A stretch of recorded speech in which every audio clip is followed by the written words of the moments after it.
नमस्कार, मी पंजाब डक हवामान अभ्यासक। आज आहे 5 ऑक्टोबर 2024। आजपासून शेतकऱ्यासाठी अंदाज येत आहे, कारण की सर्व शेतकऱ्याचं विदर्भ असो, पश्चिम विदर्भ असो, पूर्व विदर्भ असो, मराठवाडा असो, सर्व शेतकऱ्याचं सोयाबीन काढण्यात आलं। त्याच्यामुळे खास करून शेतकऱ्याला अंदाज देत आहे।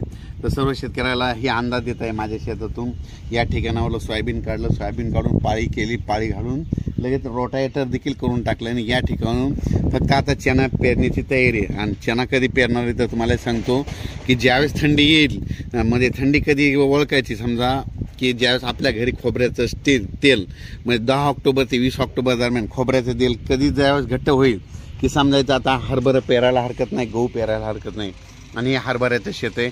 आणि या ठिकाणून सर्व शेतकऱ्याचे अंदाज देत आहे। सर्व शेतकऱ्याला सांगू इच्छितो की राज्यामध्ये आज 5 ऑक्टोबरपासून राज्यामध्ये म्हणजे सगळीकडे काही पाऊस पडणार नाही, म्हणून हा अंदाज लक्षात यायचा। फक्त राज्यात सांगायचं झालं तर आज 5 ऑक्टोबरपासून तुम्हाला एक सांगू इच्छितो की हे 5 ऑक्टोबरपासून इकडं सांगायचं झालं तर सातारा, सांगली, सोलापूर, कोल्हापूर, पुणे, इकडं नगरपर्यंत, इकडं त्याच्यानंतर धाराशिव, लातूर, त्याच्यानंतर बीड जिल्हा, इकडं परभणी जिल्हा, इकडं जालन्याचा म्हणजे जालन्याच्या इकडं घनसावंगी त्या भागापर्यंत, इकडं नांदेड जिल्हा, हिंगोली जिल्हा आणि यवतमाळ, म्हणजे ह्या इतक्या पट्ट्यामध्ये ह्या असा पाऊस पडणार आहे। म्हणजे ह्या 5 ऑक्टोबर, 6, 7 आणि 8 ऑक्टोबर ह्या 4 दिवसामध्ये म्हणजे तिकडं काही पाऊस पडणार नाही, विदर्भात काही जाणार नाही। म्हणून विदर्भातल्या शेतकऱ्यासाठी सोयाबीन काढत आहेत, म्हणून त्यांच्यासाठी खरंच आनंदाची बातमी, कारण की पाऊस काही येणार नाही। त्याच्यानंतर विदर्भ, पूर्व विदर्भ, पश्चिम विदर्भ, पूर्व विदर्भातले 6 जिल्हे आणि पश्चिम विदर्भातल्या 5 जिल्ह्याचं सर्व शेतकऱ्याला सांगू इच्छितो की तुम्ही काय करा, म्हणजे 11 ऑक्टोबर ते 14 ऑक्टोबर दरम्यान तुमच्याकडे थोडा एक पाऊस येणार आहे। म्हणून तुम्ही काय करा, 8-9 तारखेपर्यंत तुम्ही तुमचं सोयाबीन म्हणजे वळ्याला झाकण्याच्या किंवा सुडी झाकण्याची तयारी ठेवा। म्हणजे रात्री घरी येत असताना सुड्या झाकून ठेवा, म्हणून हा अंदाज लक्षात घ्या। कारण की तुमच्याकडं म्हणजे 11, 12, 13च्या दरम्यान तुमच्या पूर्व विदर्भात आणि पश्चिम विदर्भात 6 आणि 5 11 जिल्ह्यामध्ये पाऊस येईल, म्हणून हे अंदाज लक्षात घ्या। पण राज्यामध्ये मराठवाडा, पश्चिम महाराष्ट्र या सर्व शेतकऱ्याला सांगू इच्छितो की तुम्ही काय करा, 9 तारखेपर्यंत तुम्ही काय करा, तुमच्या वळी सोयाबीन असेल तर काढून घ्या, मशीन भेटली तर काढा, वाटल्यास वळी लावा, वळी लावून झाकून ठेवा। कारण की 9च्या नंतर 10 तारखेपासून ते 14 तारखेपर्यंत हे पाऊस कसा पडणार आहे तुम्हाला परत एकदा सांगतो। इकडं नांदेड जिल्हा येईल, इकडे यवतमाळ येईल, हिंगोली येईल, परभणी, त्याच्यानंतर लातूर, त्याच्यानंतर बीड, त्याच्यानंतर नगर, त्याच्यानंतर धाराशिव, त्याच्यानंतर सांगली, पुणे, सातारा, कोल्हापूर आणि कोकणपट्टी ह्या पट्ट्यामध्ये ना किती 9 तारखेपासून ते 14 तारखेपर्यंत दररोज भाग बदलत पाऊस पडणार आहे, म्हणून हा अंदाज लक्षात घ्यायचा। आणि राज्यात सांगायचं तर आता उत्तर महाराष्ट्राकडे वळू। उत्तर महाराष्ट्रातल्या शेतकऱ्याचं काय झालं की आता त्यांचं कांदाचं रोप टाकायचं, तर त्यांना एक आनंदाची बातमी, तुम्ही आता हे कांद्याचं रोप टाकायला काही हरकत नाही, कारण की आता म्हणजे तुमच्याकडे एवढा काही मोठा पाऊस पडणार नाही, म्हणून तुम्ही तुमचं विचार करून तुम्ही तुमचं रोप टाकू शकतात।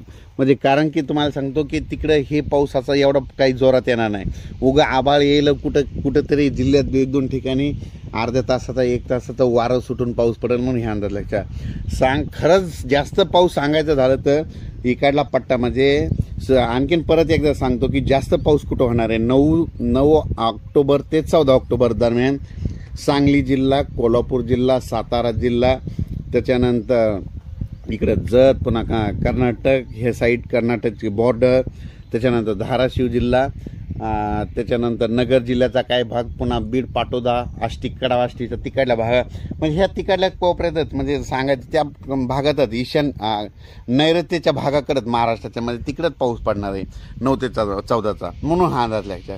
पण राज्यात सांगायचं झालं तर हा पाऊस म्हणजे संपूर्ण महाराष्ट्रभर काही पडणार नाही, म्हणून ही शेतकऱ्याचं, कारण की शेतकऱ्याचं इतक्या दिवस कष्ट करून हाताशी आलेला घास आहे, मागच खूप पाऊस झाला त्याच्यामध्ये नुकसान झालं, आणि त्याच्यामधून आता सोयाबीन काढताना जर पाऊस आला तर शेतकऱ्याचं नुकसान होतं। म्हणून विदर्भ, पश्चिम विदर्भ आणि पूर्व विदर्भाच्या शेतकऱ्यासाठी खरंच ही आनंदाची बातमी, तुमचं सोयाबीन सुखरूप निघणार आहे।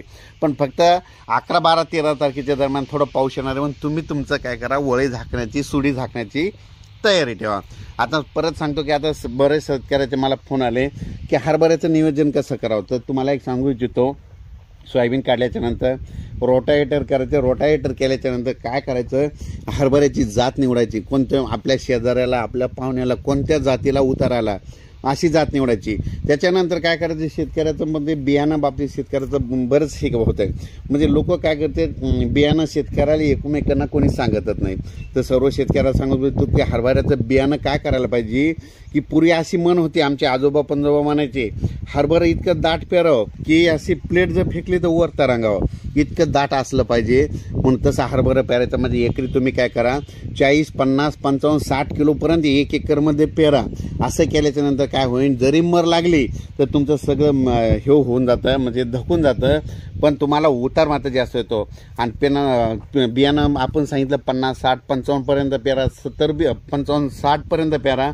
पण त्याच्यानंतर अंतर कसं निवडायचं, जर सर्वाला सांगतो की अंतर निवडत असताना तुम्हाला एक सांगू इच्छितो, काय करा, 16 इंचावर पेरा किंवा 14 इंचावर. जर तुमची लय हलकी जमीन असेल तर 14 इंचावर करा, म्हणजे 2 याचं अंतर 14 इंचावर करा. आणि लय भारी जर जमीन असेल तर तुम्ही काय करा की 18 इंचावर पेरा. आणि 18 इंचावर पेरल्याच्या नंतर काय करा, हरभरं पेरल्याच्या नंतर तुम्हाला एक सांगतो, आपलं समजा जे ट्रॅक्टरवाला तुम्हाला हरभरं पेरून देईल, त्या ट्रॅक्टरवाल्याला काय करायचं, त्याला म्हणायचं वाटल्याची 1-2 200 रुपये त्याला डिझेल जास्त टाकायला पैसे द्यायचे. म्हणायचं काय खोल पेरायचं तर खोल पेरून दे. खोल पेरल्याच्या नंतर तुमचा हरभरं एकदम संपूर्ण निघून जातं आणि त्याच्यामुळे तुम्हाला चांगला उतार येतो. आणि त्याच्यानंतर शेतकऱ्याला काय करते, हरभऱ्याबद्दल कोणी पाण्याचं नियोजन सांगत नाही. तर तुम्हाला एक सांगतो, हरभऱ्याला पाणी काय करावं लागतं. समजा आज आपण हरभरं पेरलं ना, आपल्या जमिनीमध्ये ओल नसेल तर सर्वाला सांगतो की काय करा, त्या दिवशी सुद्धा पाणी द्यायला जमतंय.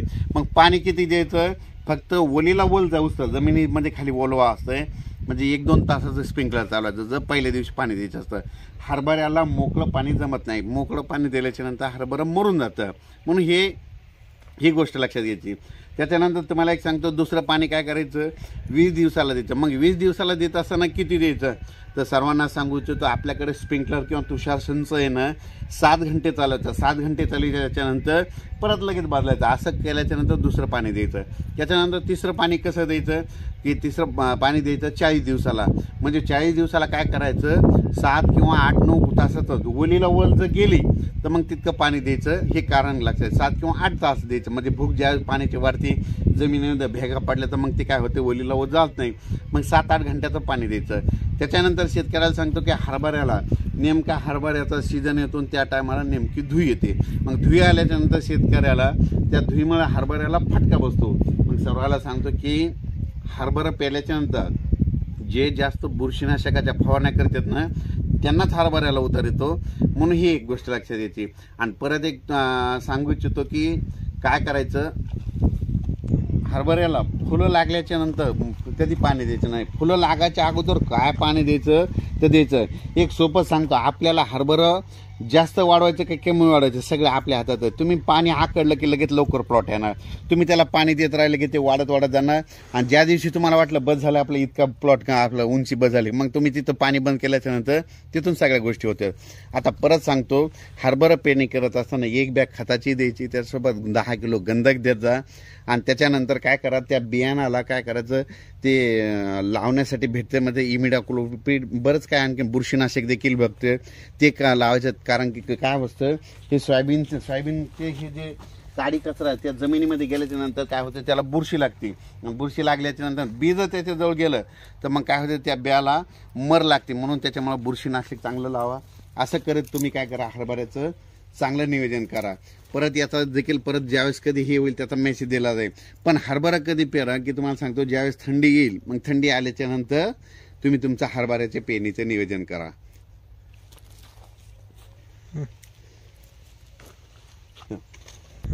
परत एक अंदाज सांगतो, आता राज्यामध्ये 5 ऑक्टोबर, 6, 7 आणि 8 ऑक्टोबर दरम्यान फक्त इकडल्या भागातच पाऊस पडणार आहे. म्हणजे त्याच्यानंतर तुम्हाला सांगतो 9 तारखेपासून ते 14च्या दरम्यान तो पाऊस थोडा पुढं सरकणार आहे. लय जास्त काही दूर जाणार नाही, म्हणजे तिकडं जळगावकडंच जळगाव नाशिक तिकडल्या भागाकडे काही जाणार नाही. त्यांची मका काढणी चालू आहे म्हणून त्यांच्यासाठी खरंच ही आनंदाची बातमी. सिल्लोड भाग, कन्नड भाग तिकडल्या भागाची शेतकऱ्याची मका काढणी आहे म्हणून त्यांच्यासाठी आनंदाची बातमी. उगा 11-12 तारखेच्या दरम्यान तुरळक ठिकाणी येईल म्हणून हे अंदाज लक्षात घ्यायचा. फक्त खरा पाऊस सांगतो, नांदेड जिल्हा, लातूर जिल्हा, बीड जिल्हा, परभणी जिल्हा, धाराशिव जिल्हा, त्याच्यानंतर सोलापूर जिल्हा, सातारा जिल्हा, सांगली, कोल्हापूर, त्याच्यानंतर कोकणपट्टीचे ते रायगड हे इतक्या भागामध्येच असा पाऊस पडणार नगरपर्यंत. उर्वरित राज्यात हवामान कोरडं राहणार आहे. स्थानिक वातावरण राहून पाऊस पडू शकतो म्हणून हा अंदाज लक्षात घ्यायचा. धन्यवाद.